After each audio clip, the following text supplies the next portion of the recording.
pledge allegiance to the flag of the United States of America and to the republic for which it stands, one nation, under God, indivisible, with liberty and justice for all.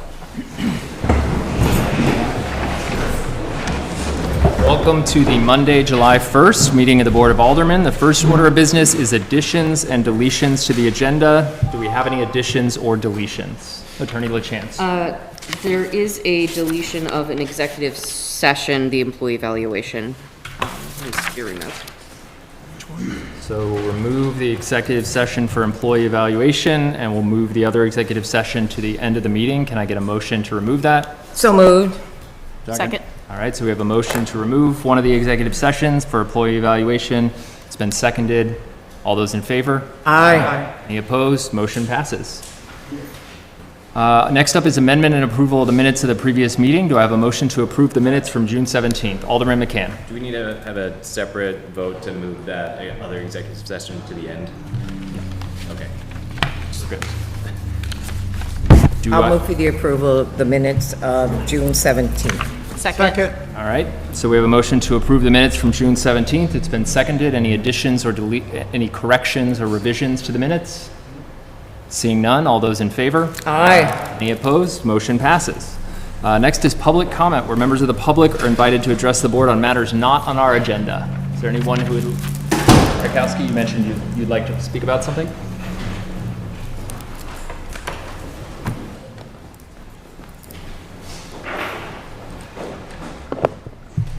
Hi, everyone. Before the meeting, I emailed the board with the increases that were released today from the state for the education rates, for the homestead rate and the non-homestead rate.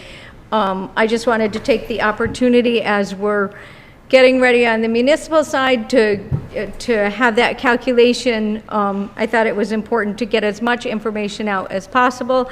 So the homestead rate for FY25 is 1.6745. That's up from 1.5758 last year. And the non-homestead rate is 1.8571, which is up from 1.6781.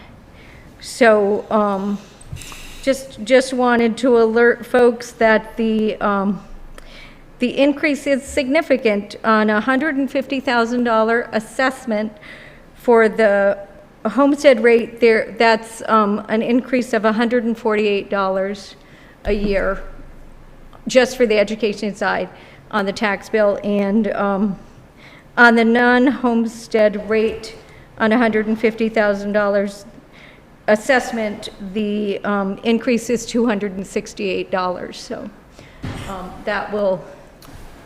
When we do the total, when we talk about the tax rate and approve the tax rate, that's included there. So just wanted to get that information out tonight. Thank you, Mayor. Thanks. Thank you. Are there any members of the public who wish to address the board on matters not on tonight's agenda?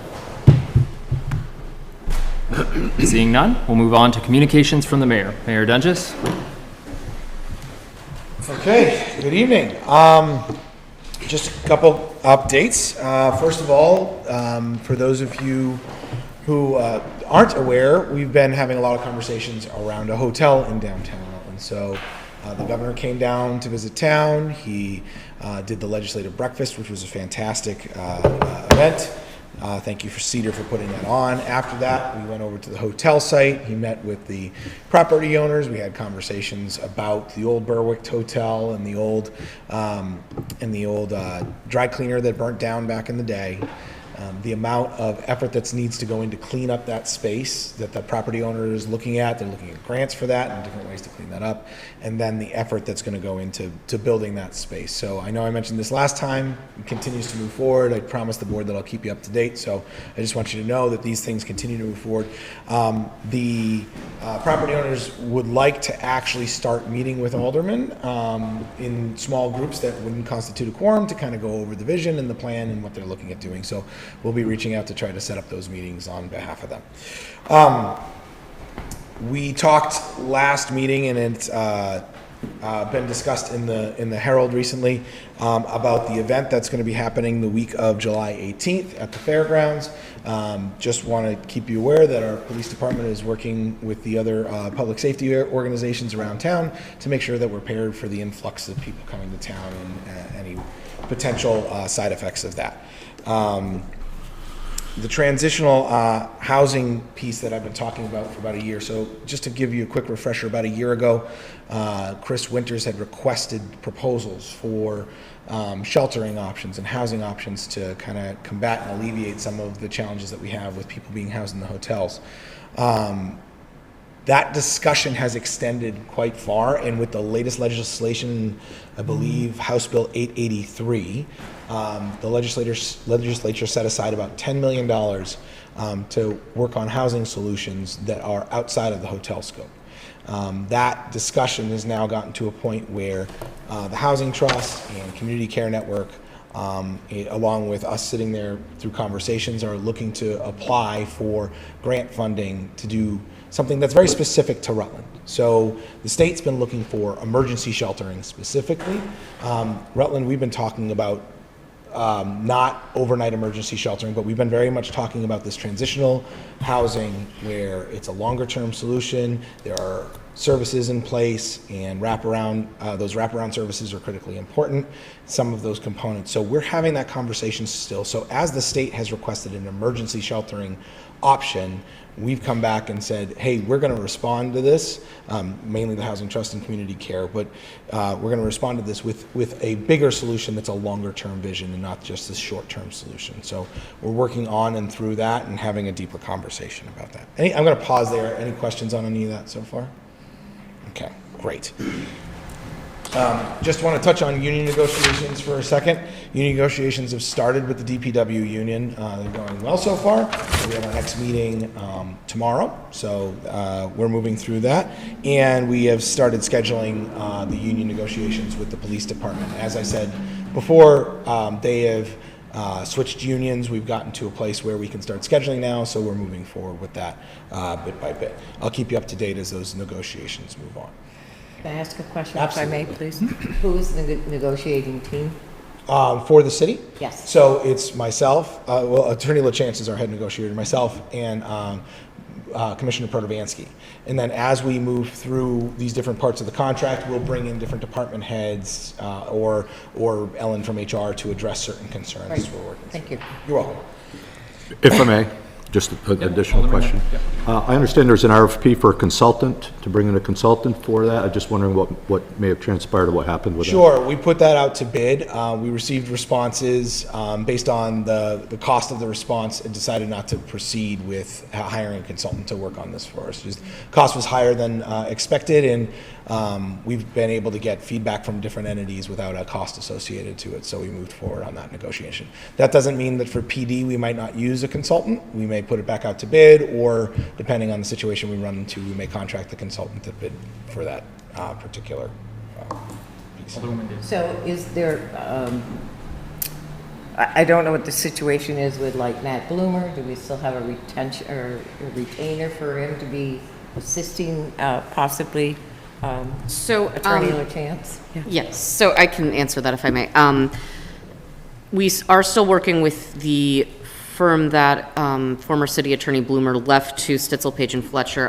They do a lot of different work for us. We do have an agreement with them, and we still are in contact with Matt Bloomer, and we've been periodically peppering him with questions. So I'm sure we'll get good feedback from him. I think it would be helpful for you, you know. Yes, absolutely.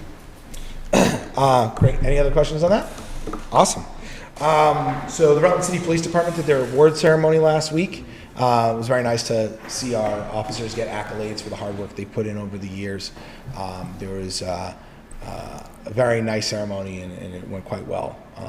I don't think PEG TV recorded it this year, right now, so that won't be on TV. But just to say thank you to everybody who showed up and participated. Thank you for Chief for putting on such a great ceremony for our officers. They did a fantastic job. So, I do want to mention fireworks in Rutland City. So historically, for the past, 30-plus years, at least as far as I can remember, it has been a privately funded event, the Chamber of Commerce, for a very long time. And then after the Chamber of Commerce, it was funded by the Paramount and the Fairgrounds.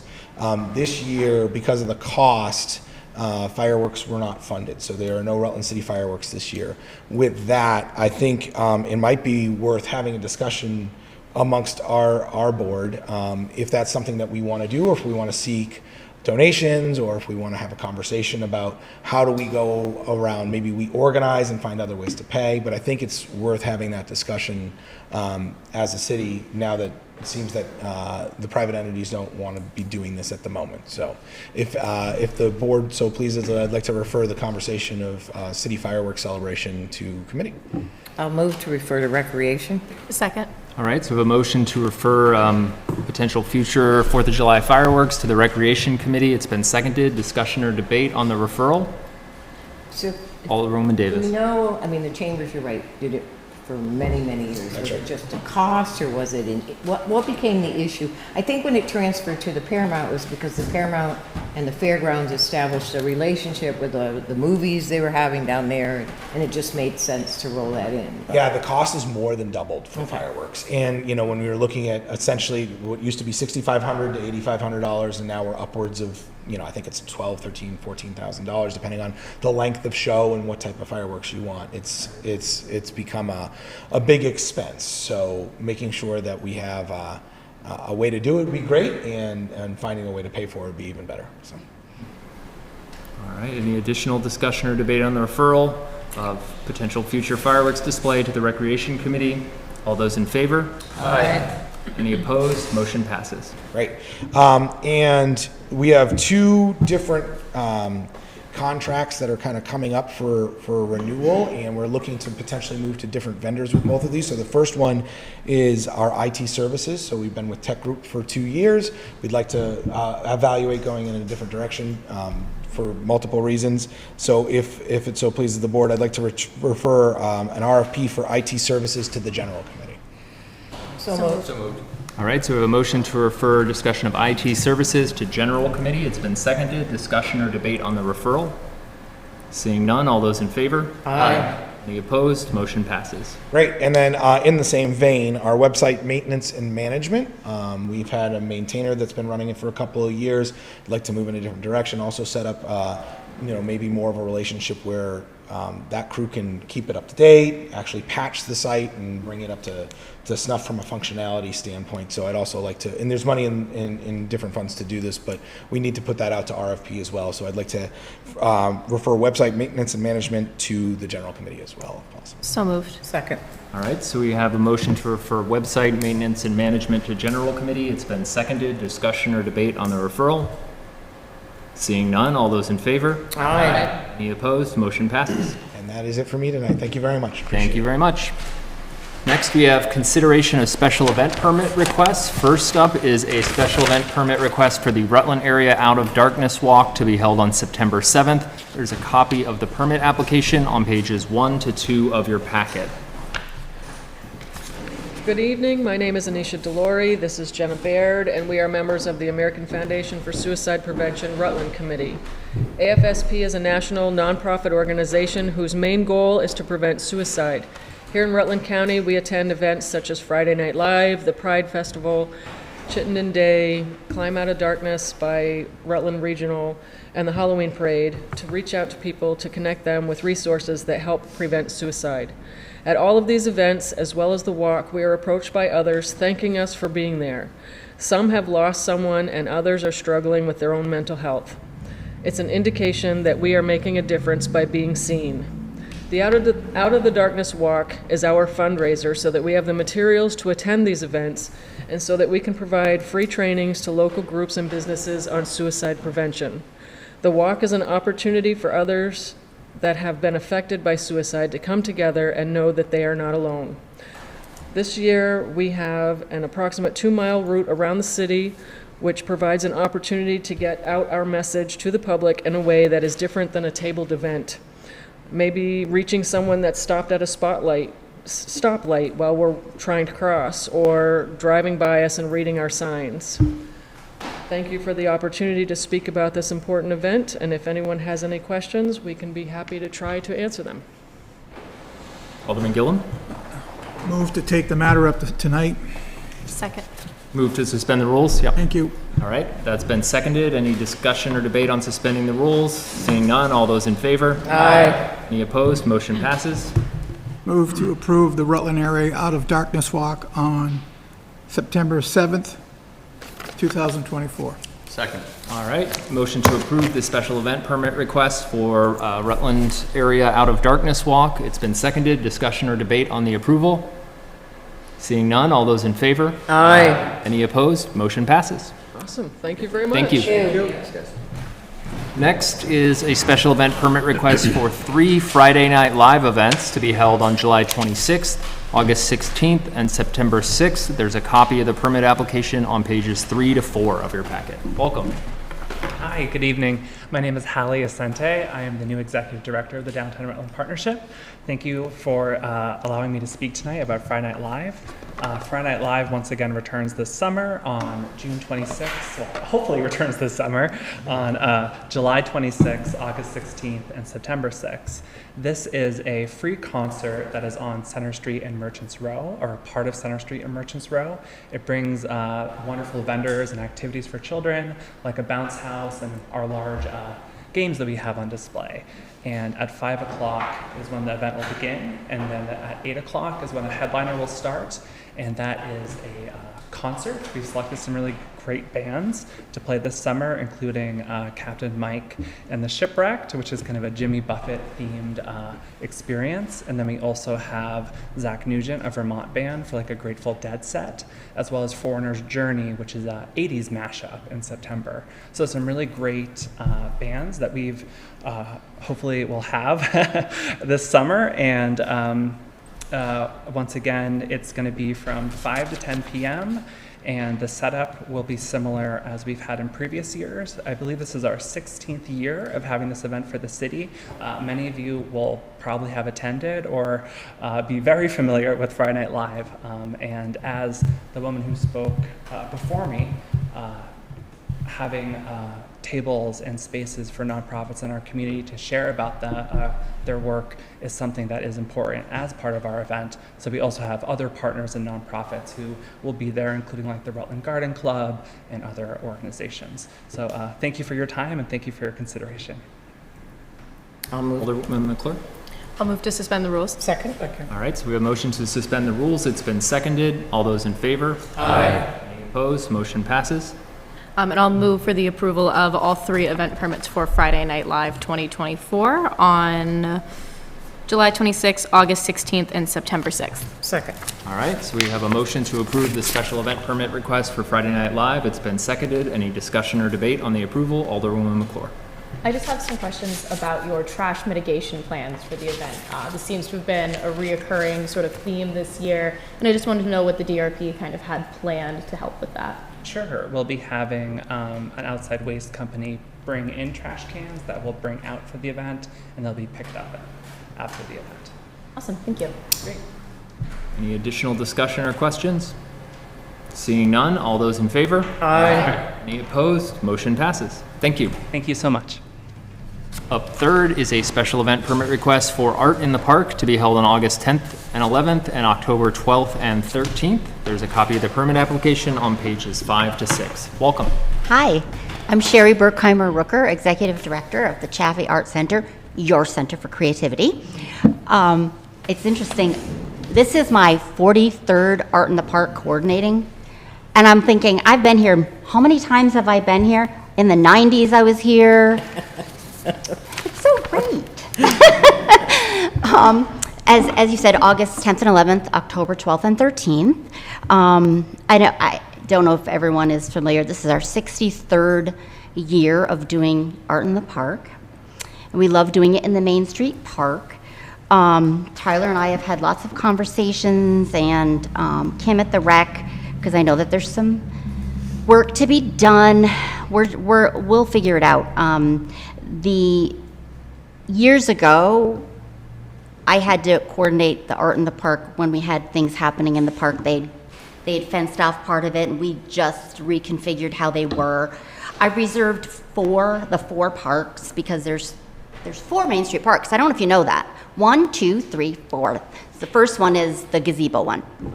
So we've reserved those. And like I said, we are talking with the rec closely, and we hope that we can do art in the park again. I mean, it brings in 5, 6 or more thousand people, depending on the weather, which it's always sunny at Art in the Park, we say, because it's all tents. So we appreciate, your consideration and like I said, letting us use the park each year. I'll move to suspend the rules. Second. All right, we have a motion to suspend the rules. It's been seconded. All those in favor? Aye. Any opposed? Motion passes. And I'll move for the approval of the 63rd Annual Art and Craft Festival to be held at the Main Street Park at some point, August 10th and 11th, is that what it is? And 12th and 13th? Of October. Mhm. Okay, of October. All right, so we have a motion to approve the permit request. It's been seconded. Any discussion or debate? Alderman Barbagallo. Don't get me wrong, I think it's the most tremendous event we've got here in the city, and it's a tradition. But with construction starting in the park this fall, in the event that the Main Street Park isn't ready, I understand it, the event is to move down the road to one of the other parks, is that correct? Yes. Has any discussion been had as to how to handle traffic and parking and crossing the street over there? Because I haven't seen any plans come through anywhere, and it's a concern to me that the citizens will be in jeopardy just trying to cross North Main Street and South Main Street, and that there may be parking on all the side streets. And I just didn't know if anything has been discussed. And that being the case, I'm all willing to approve the first one, but the second one I'd like to see go to the rec committee for discussion so that a plan is formulated before the second one is approved. So, okay, I hear you. And as I said, I have done many of these, so I am well aware of, as you're saying, the public and, where do people park and how do they get there and how do you safely do this and that. So, the thought process is, fingers crossed, that we'll be able to use Main Street Park. They're just going to fence it off like we've done in the past. Okay. If we're not able to do that, we're going to use the other 2 parks. And my thought is that there's going to be a walkway probably down the middle, because I think that's the only way we're going to fit the booths. And my other thought is that possibly one option would be to close off that section just so that it kind of goes in a straight thing, not the whole street, because then you can get around still, around the different ways, so you're not like cutting traffic. That was my immediate thought, because then it would sort of be like a whole long park. Of course, like I said, I haven't approached anyone to ask them whether it's okay for us to do that, but I think that would be probably the easiest and safest. Alderwoman Davis. So I don't disagree with Alderman Barbagallo. I think we could still approve it and send it to committee for discussion, because right now, we park on side streets. Right now, you have to find parking, whether it's in the bank or the old Rite Aid or wherever we are. Mansfield Place is parking. And it's difficult to cross the road there as well. There is usually a police officer that's closest to the chambers maybe that might help you get across. But I think there's parking at Christ the King School, in that area as well, whether that's the crossing area they'll use. So I'd hate not to approve it. I don't mind having the discussion, but I'd like to approve it and then refer October to the rec committee if that's what the board prefers. I could certainly agree to that without any problem. I do have a question, because parking at Christ the King, that's an option. Mm-hmm. But you do have Saturday evening mass over there and Sunday morning masses over there. Right. And Christ the King might not be willing to allow people to park in their parking lot because of this. Yep, that's true. And that creates an additional problem for parking. Up at the Main Street Park, we've always been able to use the former Rite Aid and the Grace Congregational Church, at least on Saturday. I don't know how much they park there on Sunday because of services. But I just think that something should be done so that we have a plan in the event that it does have to move down there. And does the permit cover the move, or do they need a separate permit for that park? I believe the permit does cover the move because, as she pointed out, Main Street Park is really 4 parks, and so we're approving a permit for an event in Main Street Park, which would cover the event being in any of the parks. Yeah, because one other point that I see that could be a problem is, like, the park has a road behind it, which comes back out onto North Main Street, and you can turn left or right out of there. We may not want left-hand turns coming out of there on those days because of a dangerous situation with the amount of traffic that could be coming in and out of that. And I just think we need a discussion to take care of this. Alderwoman McClure.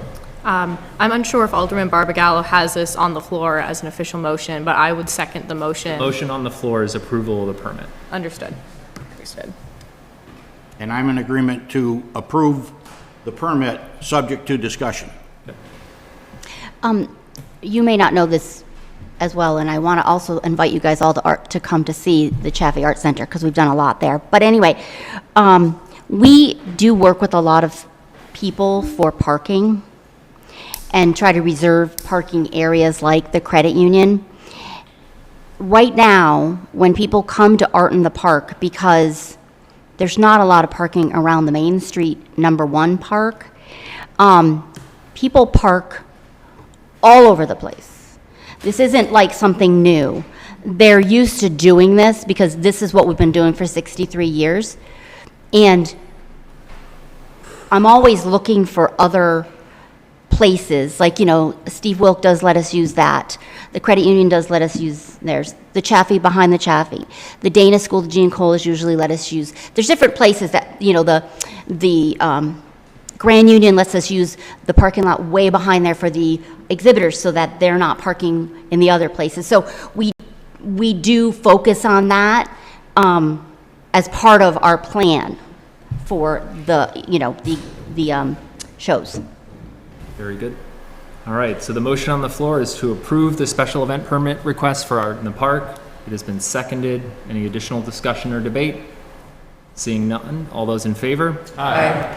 Opposed? Motion passes.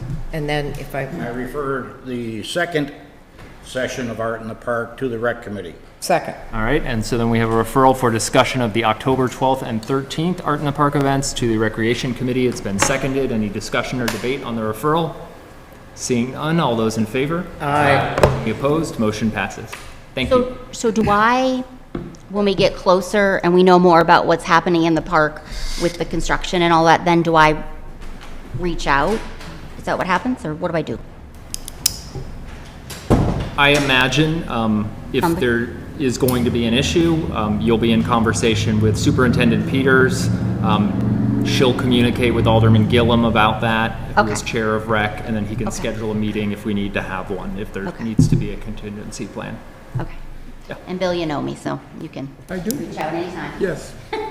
Okay, thanks so much. Very good. Thank you. Thank you. Stop in, come see our pollinator garden, and we have an Abenaki exhibit going on, so. We'll see everybody. Thank you. Bye. Moving to reports and letters from department heads and officials. First up, we have Barbara Spaulding from the Rutland Redevelopment Authority with a recommendation to approve a Business Incentive Assistance Program grant for Wellness Cafe.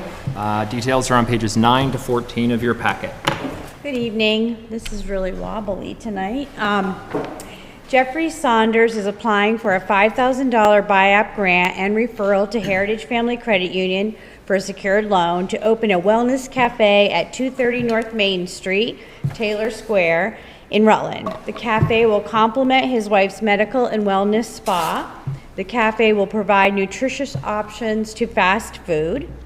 Funds will be used to fit up the space, which is currently vacant, to a simple kitchen and provide takeout with some limited seating. The estimated total to open is $30,000, with the balance of funding coming from personal finances and the Heritage Family Credit loan if approved.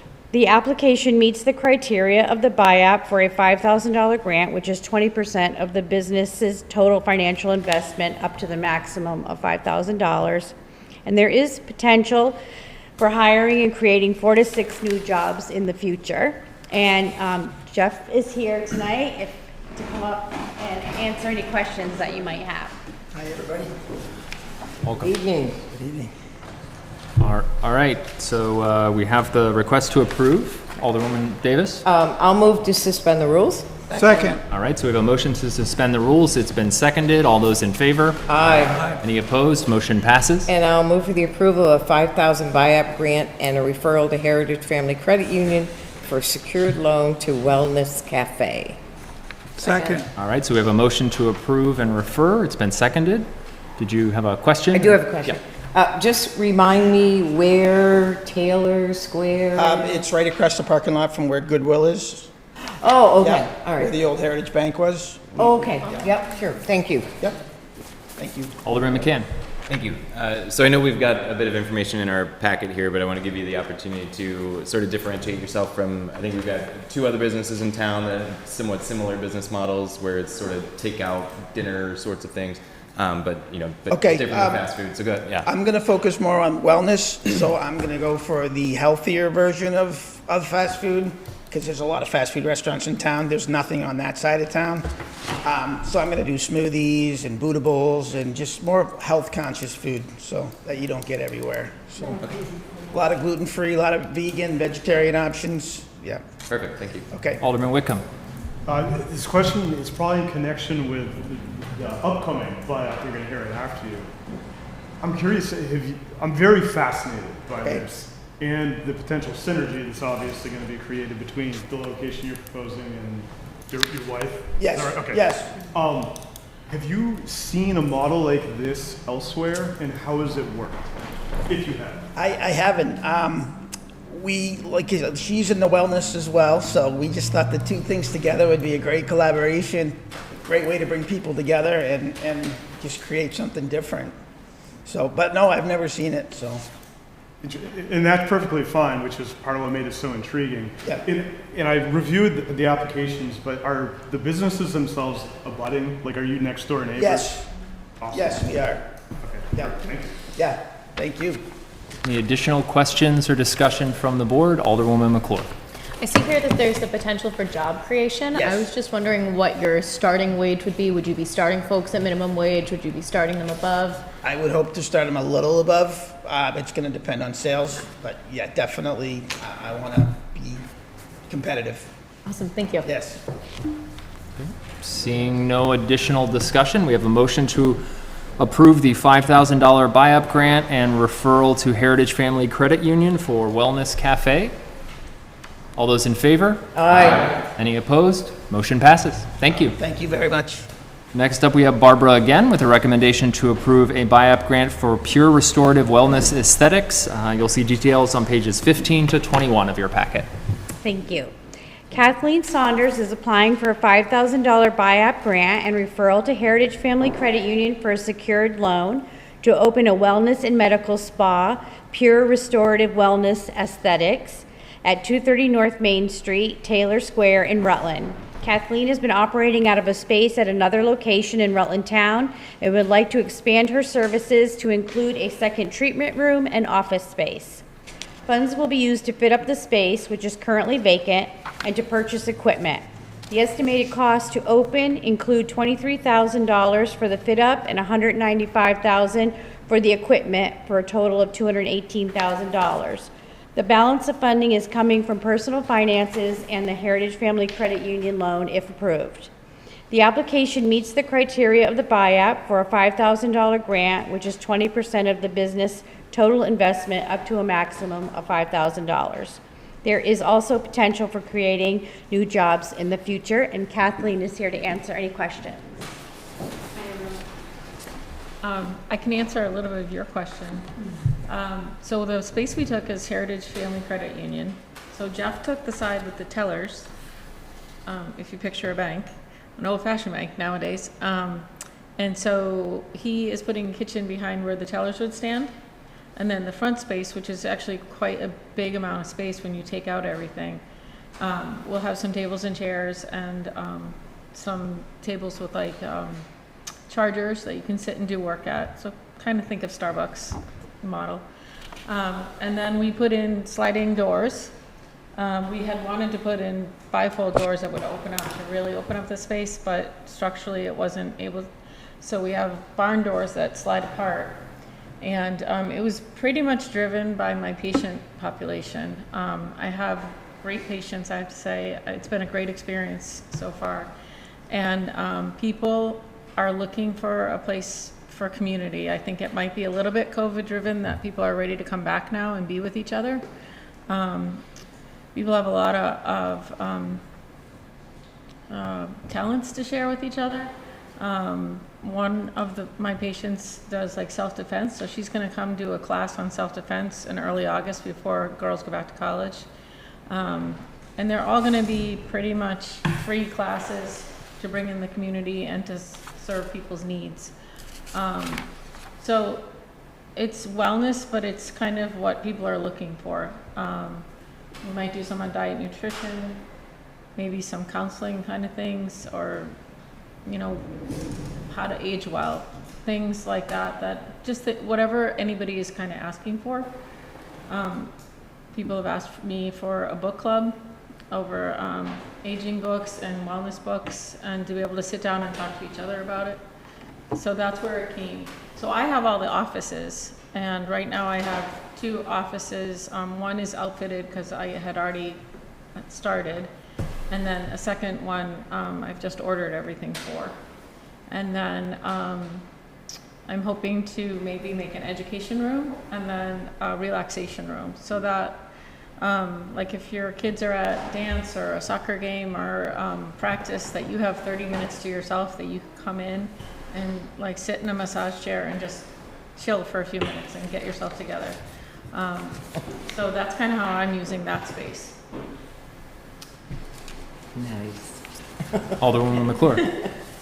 I would just like to say congratulations on the just the sheer amount of services that you were providing and the fact that you have the need to expand. I have so many friends who travel hours to get these same services because they cannot find someone locally because the wonderful people like you are all booked full. So thank you so much. I am very, very interested at your plan for job creation and job retention. Do you have any plans to be working with other aesthetic schools in the area to kind of intern and train folks up to help kind of build that population of folks with those skills in the area? I don't know if I'd want to, well, maybe. My background is anesthesia, and I've been a nurse for, I think, 34 years. Long enough that I don't know how long I've done it. So I work with students all the time. So I am really, I'm very much a teacher. And one thing, if you read my reviews online, what people like about me is that I teach them about what they're getting. People have gone to other places and they just go in and get shot up with these drugs and they have no idea what they have in their bodies. So I do a lot of education with my patients. And I've done some education online too, if you go on my Facebook page. And if you want to come learn about it, I mean, that would probably be another lecture we would do, just to let people know what it is and if you're interested and why you would get it. And if you have any questions, I can tell you. So education-wise, I would very much be open to that. And just in the short time that I've moved over and that people have found me, I've gotten busy, so I'm definitely going to be needing help, I think, in the future, which is a blessing. How many jobs? I have like about 4 people that are practitioners that want to come work with me that when I opened had come to me. So those are my top 4 candidates. And then after that, I definitely will need like a front desk person or somebody to help take my pictures and kind of seat people and that kind of thing. So yeah, and salary-wise, I don't really know how to answer that question yet because I don't know how to answer that question. I've been giving it a lot of thought.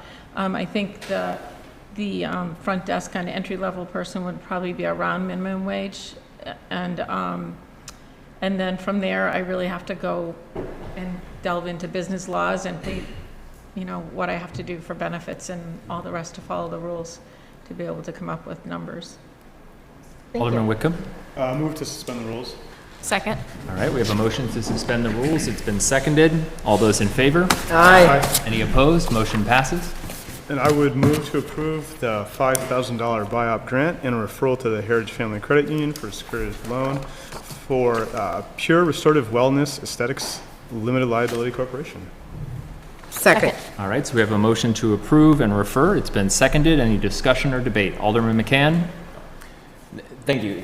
So, in addition to sort of increasing size and potentially the synergy with the Wellness Cafe, moving from West Rutland to Rutland City, are there any other either challenges or benefits that you see from making that move?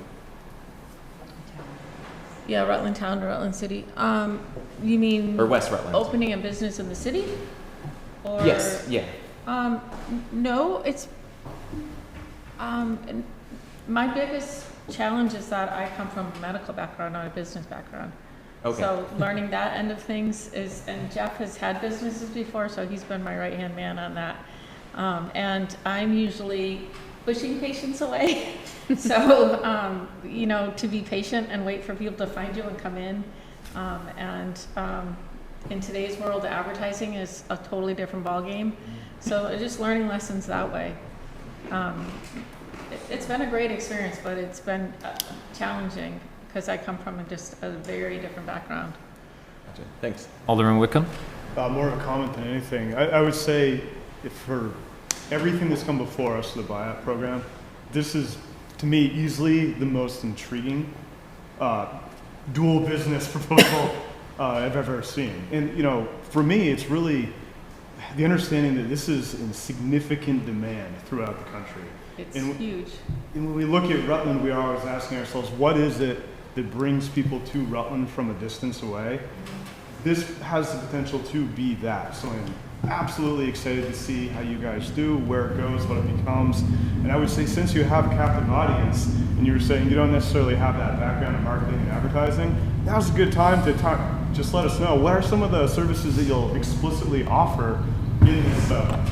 So I offer Botox and filler, and then if I can get the laser machines, then you do more like tightening, but then I also do peels, like chemical peels that you can treat acne for like children and adults. It's for men and women.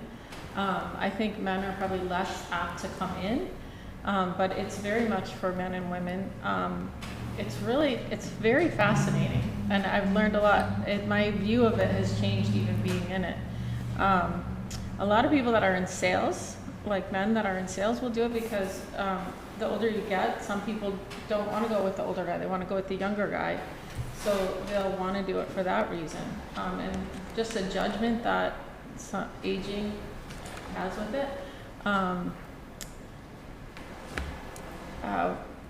What else do I do? So something that I'm just starting to offer is like an eye tightening that I just found out about last week. I'm in this huge group of CRNAs. That's my main job. I'm a nurse anesthetist.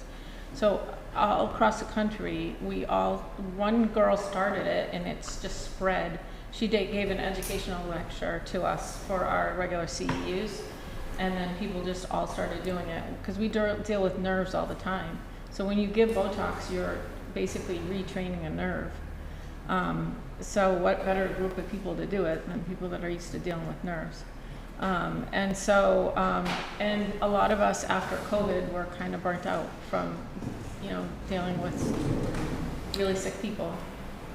So it was a nice change. For me personally, I've always loved plastic surgery. When I was a registered, recovery room nurse, I did medical missions with people for cleft lip and cleft palate. And even when I started as a student in college, I was on a plastics floor. So I've always loved, there's an element of plastic surgery that you give the person back their life because you give them back what they're missing.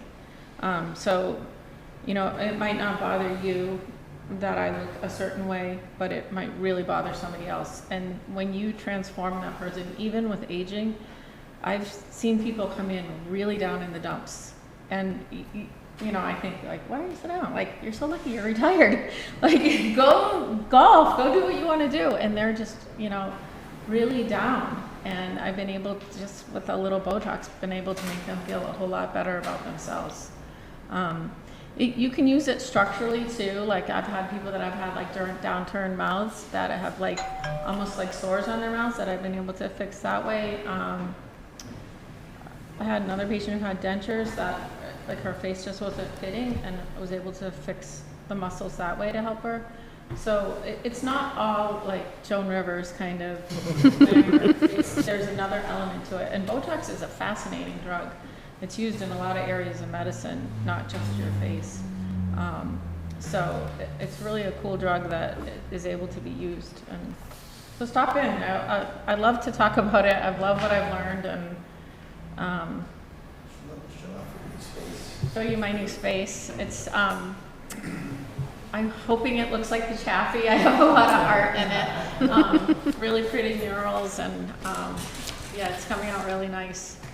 So it doesn't look like a bank anymore.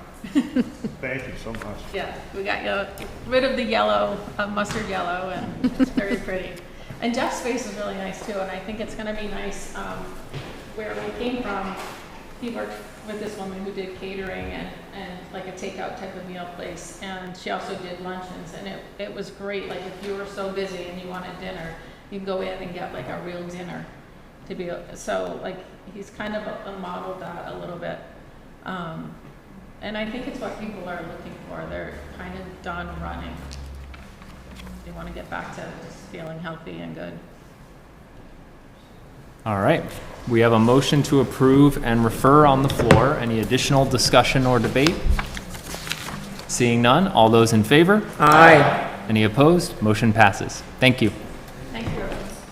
Thank you.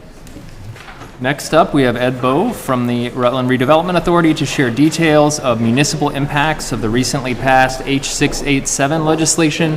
There's a memo on page 22 of your packet.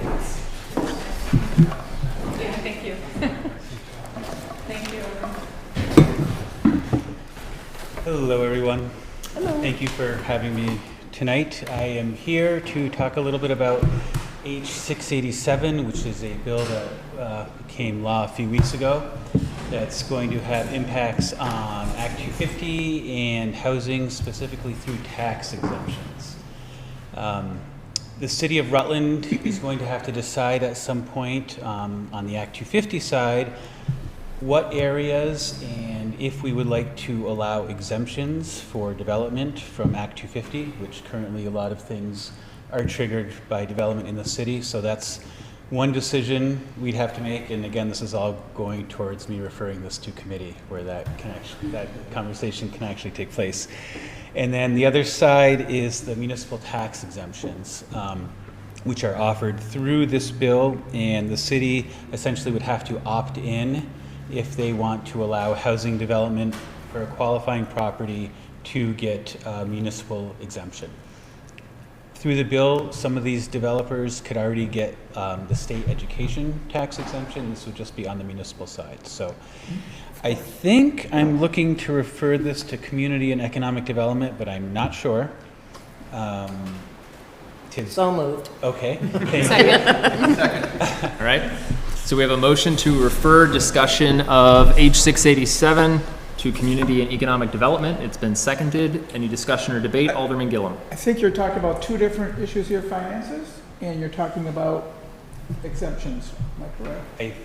I think so, yes. To the finance and community development, or do you want it all in one place? I don't know. I'm new. You tell me where you want it. Because it will probably have to go to finance and then community and economic development. Because we're going to have to put some policies. We don't have to decide right away. I just want to get it in front of one of the committees now because, as the mayor was alluding to, and some of the we've seen recently in the press, there has been a lot of action in the housing world, large, small. It really is like a wave of development coming at us. And I know some of the questions that some of the developers are having revolve around tax exemptions or tax stabilization, which the city offers through, there's a blighted residential, there's a vacant residential also. tax policy the city has.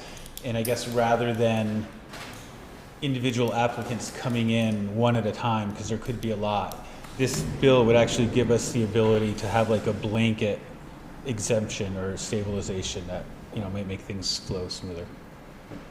Alderwoman Davis? So I guess that's my question. Because we know that there is an impact to the other taxpayers if people aren't paying their taxes or education tax, because the state wants their money anyways.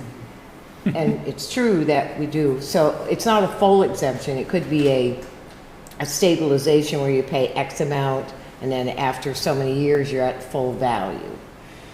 Through the city's policy, that's the way you can do it. Through this policy, through this bill, it would give a tax freeze essentially on the pre-development value for 3 years. 3 years. 3 years, that's it. Whereas the city's is 5 years. So full exemption for 3 years, or tax stabilization of what we have now. Correct. Okay. You would take the pre-development value, freeze that, and then in 3 years they'd have to pay. Okay. Thank you. Alderwoman McClure? I was just going to suggest, in the interest of making sure no conversations happen in silos, we keep it in one committee at first now, and I am pro community and economic development for those conversations to be had. Sure. Any additional discussion or debate? So we have a motion to refer discussion of H687 to Community and Economic Development. It has been seconded. All those in favor? Aye. Any opposed? Motion passes. Okay. Thank you very much. Thank you. Next up is Attorney LaChance with a request to refer discussion related to marijuana dispensaries to the Charter and Ordinance Committee. Thank you. So this came up in an effort of going through and trying to figure out what ordinances we may have that are out of date or otherwise would need cleaned up, things to make them easier to understand. And I stumbled across, along with zoning administrator Strinency, about this particular one that happened to be hiding in our miscellaneous ordinances, which is in Title 19 on marijuana dispensaries. It looks like the board passed this and got it added back in 2012 when marijuana was not yet legal, banning all dispensaries and growing operations in the city. Due to legislative changes and the voting that took place later on in more recent years, this is now an invalid piece of ordinance that we can't enforce in the city. And so just would like to refer it over either to committee to do something with it in terms of cleaning it up or to get rid of it one way or the other. But it staying the way it is, it's completely ineffective. So. Alderwoman Davis. Yes, I just a point of order, a question. So if, I think the board, if you have a majority vote, can we not rescind this ordinance without having it to go to committee? If there's a majority vote tonight? I believe it's not a simple majority, though. I believe it has to be a unanimous vote. Right, oh, I'm sorry, absolutely. But yeah. So if we had a unanimous vote this evening to rescind this ordinance as written, then it's resolved. Yes, we could resolve it that way as well. Makes Alderman sense to Adams? me. I'd move to suspend the rules, take this Second. up tonight. All right, we have a motion to suspend the rules and take this matter up tonight. It's been seconded. All those in favor? Aye. Any opposed? Motion passes. And I'll move to rescind ROR 19-3660 marijuana dispensaries as written. Second. All right, so we have a motion to rescind ROR 19-3660 marijuana dispensaries. It's been seconded. Any discussion or debate? Alderman Heck. I have no objection to what you were saying. Just in the prior visits, the word has been repealed. Repealed, right, yep, that's fine. I'm just thinking to follow along with Yep. with the No, I appreciate ordinances. that, so I'll change my verbiage to move to repeal. So we have a motion to repeal ROR 19-3660. It has been Second. seconded. The seconder agrees. All right, any additional discussion or debate? I just want to say that there is an issue in charter and ordinance to talk about home occupation and how we deal with those issues. Repealing this will not prevent that. Right, this is totally something different. Right. All right, all those in favor of repealing? Aye. Any opposed? Motion passes. you say during meeting? Next up, Treasurer Markowski with a review of fund balances in the general fund and request for approval of changes in fund balance assignments.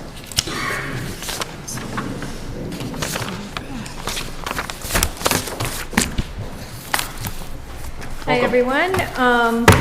This request is to kind of clean up some things before I come to you in 2 weeks with a recommendation for the tax rate. So we have several, I hope we took time to look at the balance sheet to understand where those things are when you're thinking of fund balance and how those things close out at the end of the year. So I'm just going to go one by one here. Last year, the board had approved the assignment of $497,733.62 to offset the FY24 tax rate. So I would ask, my request tonight is for the board to actually remove that assignment. That was funds to be held for taxpayer relief. This will increase the balance that may be available this year for taxpayer relief. So that's the first one. I'll move to suspend the rules. Second. All right, so we have a motion to suspend the rules. It's been seconded. All those in favor? Aye. Any opposed? Motion passes. And I'll move to remove the assignment of the $497,733.62 for fund held for taxpayer relief. Second. All right, so we have a motion to remove the assignment of $497,733.62. That's correct? Yes. Been seconded. Any discussion or debate? All those in favor? Aye. Any opposed? Motion passes.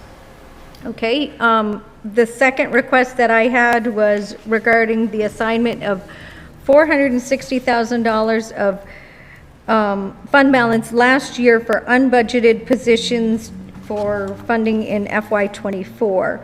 I did run some numbers and estimate that of that $460,000, $250,000 was spent on 3 positions that were funded through that request. So I would request tonight for the board to make a motion to remove that assignment of funds and making them hopefully available for taxpayer relief. So I'll suspend the rules. You want to suspend the rules every time? Second. All right, so we have a motion to suspend the rules. It's been seconded. All those in favor? Aye. Any opposed? Motion passes. So I'll move to remove the assignment of the $460,000, which was funded for new positions in FY24 to be held for taxpayer relief. Second. All right, we have a motion to remove the $460,000 held for the new positions to be used for taxpayer relief. It's been seconded. Any discussion or debate? Alderman Heck. So Mary, just a quick question. I'm in support of this. If you take 460 minus 250, it leaves 210,000. Is that what you're looking for, or is the 250,000 budgeted for the upcoming, fiscal year so you can do the 460? That's the only question I have. I just need to release that $460,000 so it's available in my calculation. And then would 210,000 be available for taxpayer relief? Should be. We're faced with a challenging calculation this year. We've got a lot of things. We have increases. First of all, the budget itself. We have a $1.8 million budget increase to plan for. Also increases in debt service. So I'm hoping, and I work toward as much as we can offer for taxpayer relief. That's our goal here. So. Alderwoman I'm sorry. No, you're good. Alderwoman McClure actually had a hand I'm up sorry. before. Yeah, absolutely. Thank you. I just have a question just to make sure I am understanding the processes of this. So if these funds are released to the taxpayers in the interest of taxpayer relief, will these positions no longer be able to be hired for within City Hall? They haven't been active for some time? I just want to make sure I'm clear. No, if you recall last year, we didn't want to wait for the FY25 budget to propose them, so we did them ahead of time and took fund balance. So they are included. All of those positions are included in the FY25 budget, so Perfect. they don't end. Perfect. Thank you. Thank you. And my question is, even though we're releasing these assignments, before taxpayers see relief, we have to balance that budget, that overspent. Right, there's quite a bit of work. That's why I'm asking for these now, so that they're available. It makes it easier to do the calculation. Thank you. All right, so the motion on the floor is to remove the assignment of $460,000 for unbudgeted positions and to be held for taxpayer relief. It's been seconded. Any additional discussion or debate? Seeing none, all those in favor? Aye. Any opposed? Motion passes. Okay, the third item is an issue for the DPW Traffic and Streetlight Division. So they had budgeted $150,000 for pavement markings, but due to timing, we didn't get that project in this year. So when you close out the fiscal year, those funds are no longer available. So the request is to roll those funds over, to assign those funds so that they're available in FY25 to complete that pavement marking project. So it's $111,000 and plus, and I've talked to the city engineer. We're hoping that this project would be done in July, and it required a 30-day extension to what was approved at Board of Finance. This expenditure, it really is a timing issue. So, and there are no, and I think I put in the memo, there are no funds appropriated next year for pavement marking. It all was going to come out of the 1%. So, right. Right. Move to suspend the rules. Second. So a motion to suspend the rules. It's been seconded. All those in favor? Aye. Any opposed? Motion passes. Alderman Adams? And I'll move to roll over up to $112,000 to FY25 for the purpose of pavement remarking. Can you just clarify the amount? $111,955.97. All right, so Alderman Adams made a motion to roll over that amount to FY25 to complete the pavement marking project. It's been seconded. Alderman Heck? So in regards to the markings, with the traffic configuration going on, the repaving and restriping and stuff, does that include, when they were looking at putting this forth, did they know that this was going to happen, so they didn't have to worry about Woodstock Avenue, South Main Street, North Main Street? This was not, this was pavement marking in the budget for planned streets projects that didn't include the Woodstock Avenue or Main Street project. So if it wasn't for those projects, the pavement marking would be a lot more than it is right now, a lot more than $111,950. No, this is, $150,000 was budgeted, and we just weren't able to get all of those projects done in the fiscal year. So it really is separate from what's happening on Woodstock Avenue. And all I'm trying to figure out is if there's any savings, if they're going to need all $111,000, $112,000. That's what I guess that's my direct question. And when I make this request, if they don't use it, then it rolls back into the unassigned fund balance. So we won't overspend it. I watch it pretty closely, and working with the engineer, he has plans, probably needs more than this, to be honest. Okay, thank you. Alderman Gillum? Just so people at home are not confused on the paving marking here, the project that we're involved right now for Route 7 and 4, all the paving marking is in that contract, okay? This is up and beyond that. That's for the downtown area. That's for other streets and other projects that we're working on to do the markings. So I just want to make sure people, that's already paid for. That's already coming out of that $13 million to do 4 and 7 and West Street and Cottage Street and State Street. So all that's covered through that project. Very good. Any additional discussion or debate? All right, so the motion is to roll over the $111,000 to FY25 to complete the pavement marking project. All those in favor? Aye. Any opposed? Motion passes. Okay.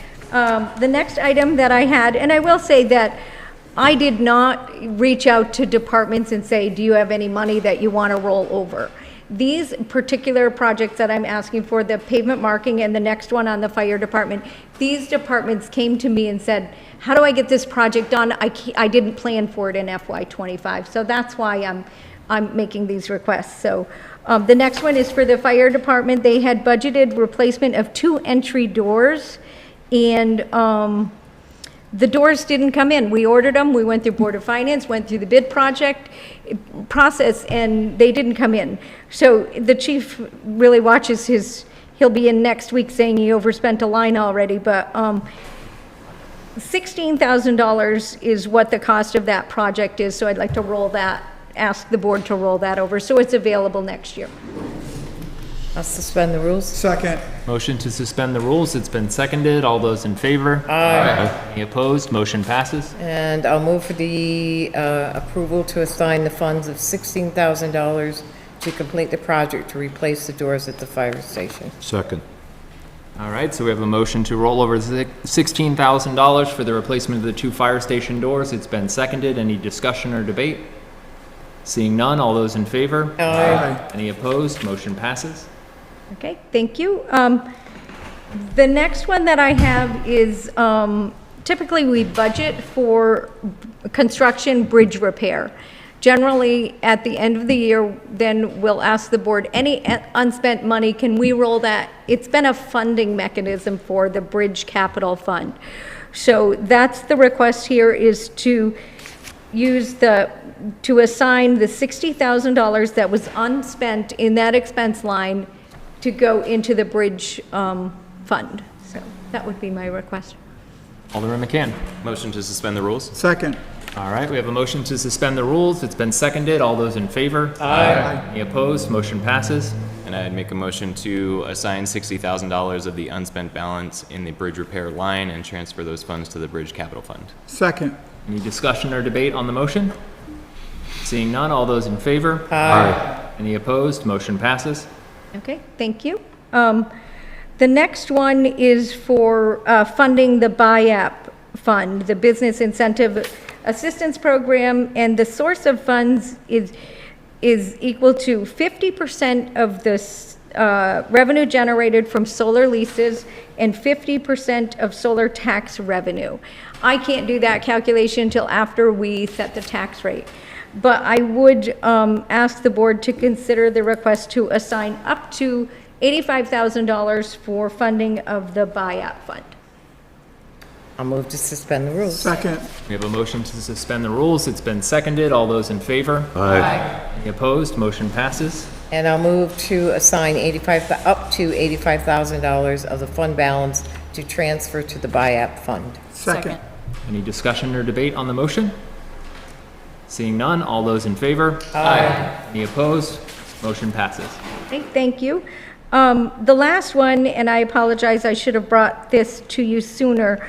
This was the water damage fund that we created in FY23. And the original funding was $25,000 of unassigned fund balance. The current balance is $10,226. The provision in when we formed this fund was for the board to decide whether to continue to hold this funds. So that's up to the board. Do you think we should continue to hold $10,000 for water damage claims that may or may not happen, or should we release those funds to the unassigned fund balance? Alderwoman McClure. I feel like it would be wise to continue to hold on to these funds for potential water damage. It would be remiss to not acknowledge the effects of climate change. You know, this time last year, large sections of our state were underwater due to weather patterns that are not common nor natural for our environment. I feel like if we were to release these funds now, when we are in the year's shadow of last year's events, would be rather irresponsible. We had a lot of property owners who may or may not have been business owners who were affected. We have property owners who are business owners who were affected. And even if it's $1,000 here, $2,000 there to whoever may need this assistance, if God forbid they need it in this upcoming year, we should have it on hand. That's just my thoughts on the matter. Attorney LaChance. Just to put this on the record, there was no motion to suspend the rules, which does need to occur. So moved. Second. All right, so we have a motion to suspend the rules. It's been seconded. All those in favor? Aye. Any opposed? Motion passes. Alderwoman And Davis. I'll put a motion, this is to continue to hold the funds for water damage claims or to reduce, I will move to continue to hold the funds for the water damage claims. Second. And if I may. Yes. I believe that it's if the city causes an issue. Correct. So if the city is working on a property and they cause a problem, this is to reimburse the work that needs to be done. So the homeowner is not accountable for it. Right, if it's not covered under. And I think that's appropriate. It's not a huge fund, but I think it's appropriate because it does happen either, or we get rid of it and it comes out of the contingency fund. That's the only thing that's left. So I really don't care, but I think it's appropriate to have something to support the city if and when it's needed to do an oops repair or whatever happens. Alderwoman McClure. So I'd just like to confirm, Treasurer Markowski, that this fund sits separate than the flood damage fund that we had created in the Finance Committee last year. If you look at the balance sheet, what it is, you can't just create funds for the city. So it's really an unassigned balance where the board has said, please set aside these funds for the water damage fund. So that's where you'll see it in there. And I am every month updating those fund balance based on activity. So yeah, so it is separate, very separate, and will be available if that is what you decide. That was my concern, so thank you. Okay.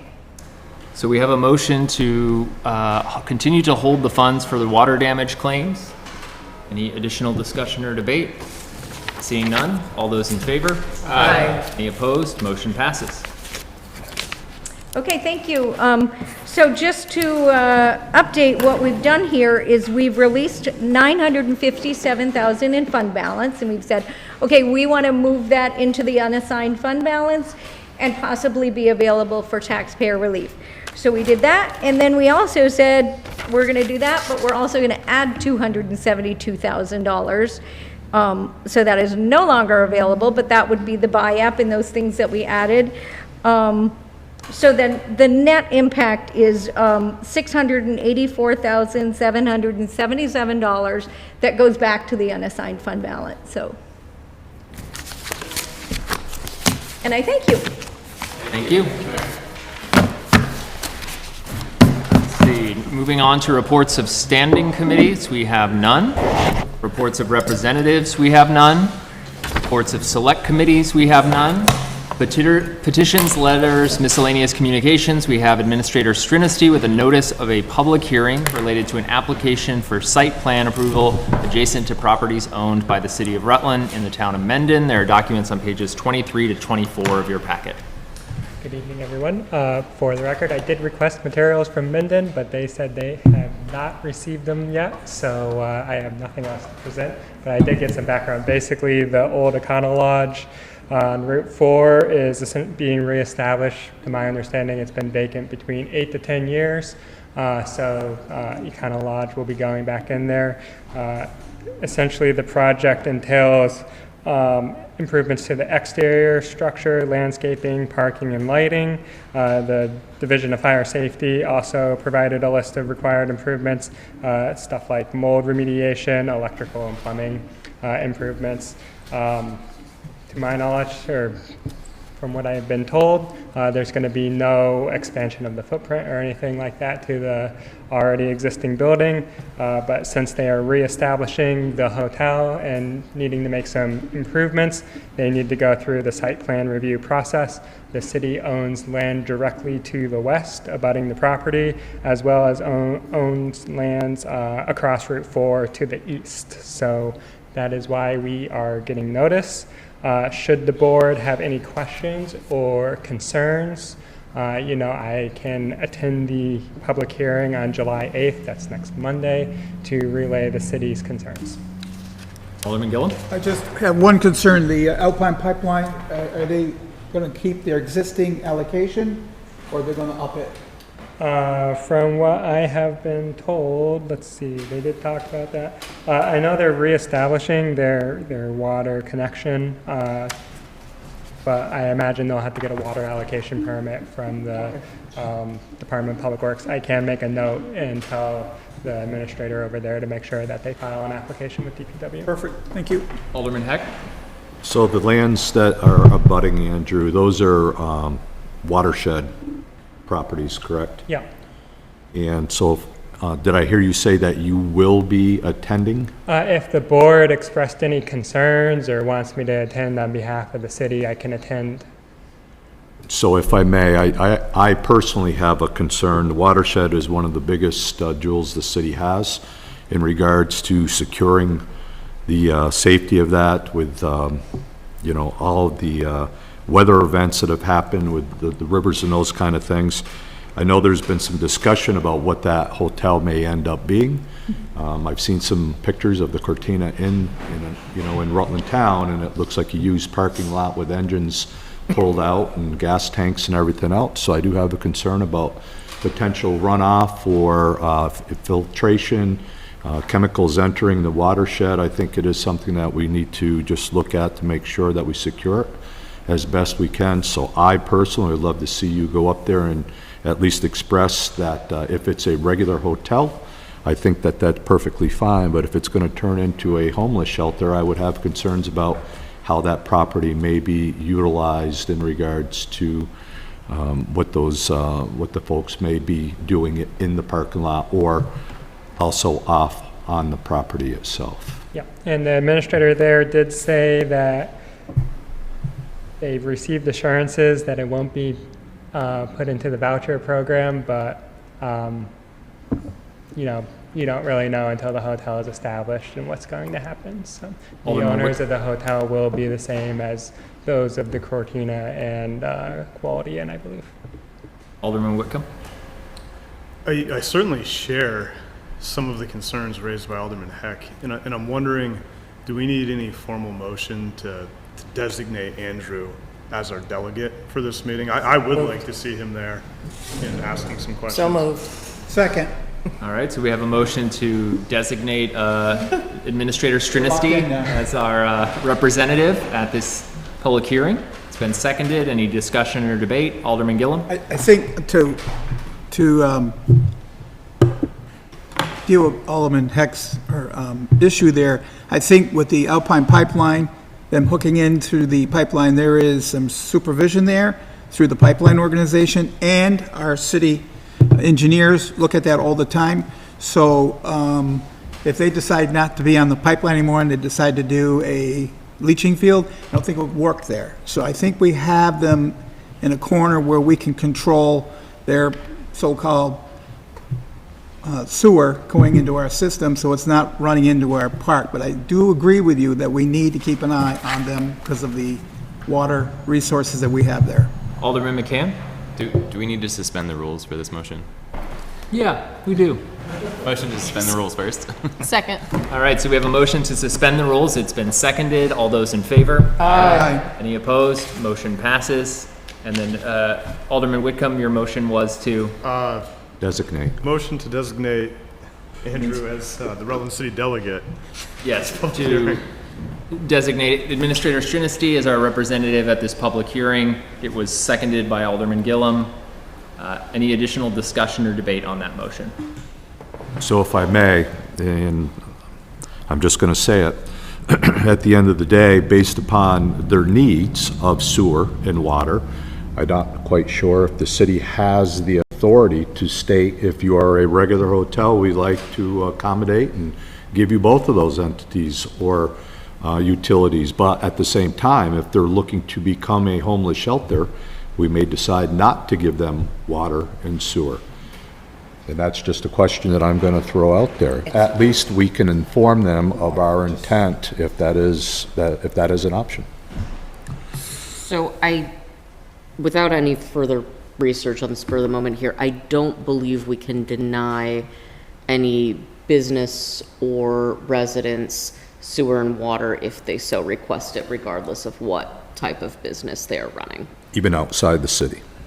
Even outside the city, if they're connecting and on the line for us. If they are beyond where our current service area is, then that would be up to the town of Mendon. But if, provided they are on our lines, we could not deny them if they requested and paid their bills.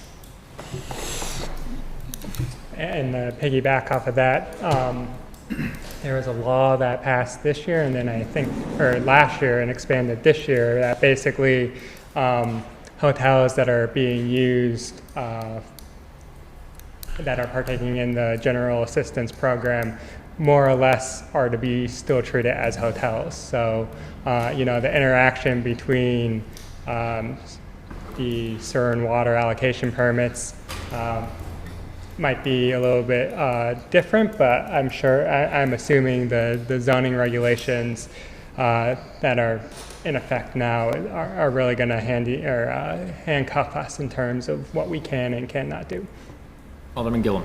Just make it clear, we're only doing sewer there. There's no water. They have their own water system there.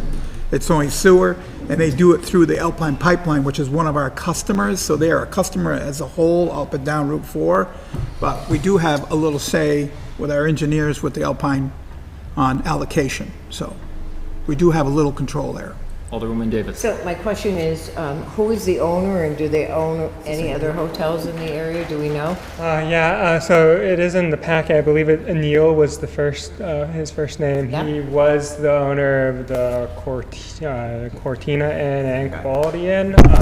I know they've since kind of switched around who owns what in the city, but they are. I think that heightens our concern. To be clear. All right.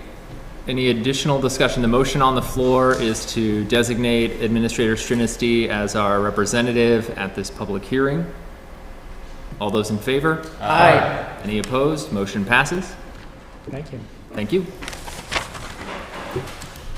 Any additional miscellaneous motions, resolutions, Board of Control Commissioners. We have nothing on the agenda. Board of Cannabis Commissioners, nothing on the agenda. That brings us to unfinished business. Any unfinished business? Excuse me. All right, miscellaneous motions, resolutions, new business. I just wanted to make the board aware, if you hadn't seen, there were changes to open meeting law requirements. We need to record all meetings now, including our committee meetings, and make copies of those available to the public for 30 days. People may now request remote access to the meetings, both members of the public and members of the board. They have to do so in writing 2 business days prior to the meeting, and we're required to provide it. So I think that we should discuss how we want to approach that, and I'm looking for a referral to a committee to establish guidelines and procedures for remote participation. So I'll refer to general. Second. All right, so we have a motion to refer to general this discussion. It's been seconded. Alderwoman McClure. I was about to motion to refer to human resources. I wasn't sure if that would be the best place to go, but as it fell within open meeting law, I wasn't sure if it would be wise to have that conversation with the city attorney and the HR director. I mean, the motion on the floor, They can be, a general committee chair could notice them. we can invite them to the general committee meeting, but the motion on the floor is to refer to general. Any discussion or debate on that referral? Seeing none, all those in favor? Aye. Any opposed? Motion passes. And I do plan to warn July 18th at 5:30 for setting the tax rate. So mark your calendars for that. Didn't we say the 17th? Let me check. You're right, we said the 17th. So, correction, Wednesday, July 17th at 5:30 p.m. for setting the tax rate. Thank you. Any additional miscellaneous motions, resolutions, or new business that anyone wants to bring up? Seeing none, we have an executive session. Attorney LaChance. Yes, I'd like to propose, if anyone would so make the motion, to find that premature general public knowledge regarding security measures would place the city at a substantial disadvantage because the discussion will divulge the city's strategy in implementing security measures, knowledge of which could jeopardize public safety. So moved. Second. All right, so we have a motion. It's been seconded. All those in favor? Aye. Any opposed? Motion passes. All right, and then I will follow that with a request that a motion be made to enter into executive session with the inclusion of the mayor, chief of police, zoning administrator, city clerk, and city attorney to discuss security measures as allowed under Title I, Section 313A10. Treasurer Markowski? I would like to be included, I'm not sure what you said. Yep, we can include the treasurer in that too, and add that in. So moved. Second. All right, so we have a motion, it's been seconded. All those in favor? Aye. Any opposed? Motion passes.